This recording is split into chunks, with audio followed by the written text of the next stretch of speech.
नमस्कार, स्वागत है आपका सिटी पोस्ट लाइव में। मैं हूं मुस्कान। आपको बता दें, पटना के 420 से हम आपको मिलवाने जा रहे हैं जो बच्चों को नकली पेपर देता है और 20-30 लाख हड़प लेता है। जी हां, जो ये केस है ये मिलता जुलता नीट यूजी से ही है। आपको बता दें, दिल्ली पुलिस की क्राइम ब्रांच ने एक ऐसे ही सनसनीखेज गिरोह का पर्दाफाश किया है और यकीन मानिए, जब आप इसके मास्टरमाइंड का नाम सुनेंगे तो आपके पैरों तले जमीन खिसक जाएगी।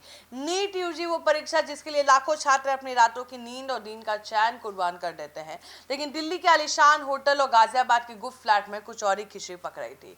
इस खेल का सबसे बड़ा मोहरा निकला संतोष कुमार जायसवाल। नाम सुना सुना लग रहा होगा। जी हाँ, ये कोई मामूली शख्स नहीं बल्कि आरजेडी का राष्ट्रीय सचिव है।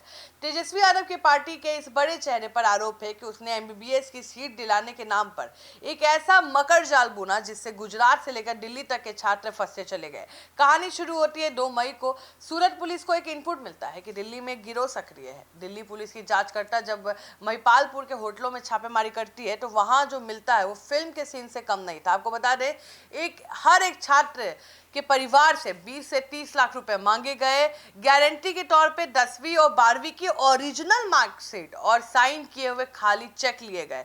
सबसे हैरान करने वाली बात, आरोपियों ने इन छात्रों को उनके माँ बाप से अलग कर दिया था। उन्हें अज्ञात जगह पर ले जाकर फर्जी प्रश्न पत्र रटाए जा रहे थे। जब सोचिए उन बच्चों का क्या हाल हुआ होगा। गिरोह के साथ एक डॉक्टर भी शामिल था। डॉक्टर का नाम है अखलाक आलम उर्फ गोल्डन आलम। इनके बारे में आपको हम बता दें, इनका काम बहुत आसान था। इनका काम था कि पिछले सालों के जो कोचिंग के मटेरियल है उनको मिलाकर एक फर्जी पेपर तैयार करना, जिससे असली बताकर छात्रों को बेचा गया। दिल्ली पुलिस ने गाजियाबाद के एक अस्पताल के पास जाल बिछाया, पिछले 3 छात्रों को छुड़ाया और फिर शुरू हुआ मास्टरमाइंड संतोष जायसवाल का असली शिकार। जी हाँ, हम बात कर रहे हैं गाजियाबाद के एक फ्लैट की, जहां पुलिस ने धावा बोला। वहां 15 छात्र बंधक जैसे हालत में मिले। इन ठगों का तरीका इतना सुनियोजित था कि इनको बाकायदा काम बांटे रखे थे। आपको बता दें, संतोष जायसवाल जो आरजेडी नेता है, पूरा साजिश का रचयिता था। गोल्डन आलम जो डॉक्टर हैं, फर्जी प्रश्न पत्र के रचयिता थे।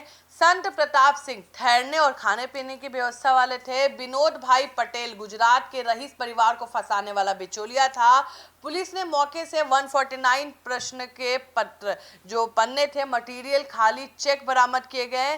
भारतीय न्याय संहिता की धाराएं के तहत मामला दर्ज हो चुका है, लेकिन सवाल यह है कि आखिर राजनीति की छत्र छाया में ये गोरख धंधे कब तक चलेंगे। एक तरफ छात्र परीक्षा हॉल में पसीना बहा रहे थे, दूसरी तरफ राष्ट्रीय पार्टी के सचिव उनके भविष्य के साथ जुआ खेल रहा था।